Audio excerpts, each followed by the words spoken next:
Hey guys, and welcome back to this channel. In this video, I'll be showing you guys the new hairstyles that they have on Dress to Impress. Again, I'm super pleased with the update. They have a bunch of hairstyles. I think they have like 36 new ones, if I'm not mistaken.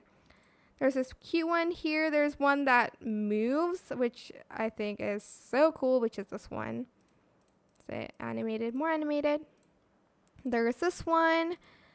There's this Harley Quinn one. There's this, I love this one as well. There is some new masculine hairstyles as well. I think this would look very good with like the historical figure theme. They really thought about it, which I love. There's also new bangs here. I love this one. And this one's pretty fun.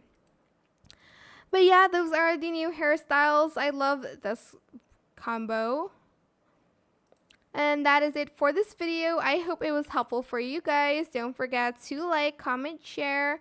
Also subscribe to this channel if you haven't done that already.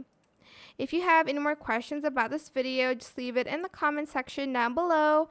I will try my best to answer them all for you guys. Oh my gosh, this outfit is new as well. I just realized. Thank you so much for watching. This is also new.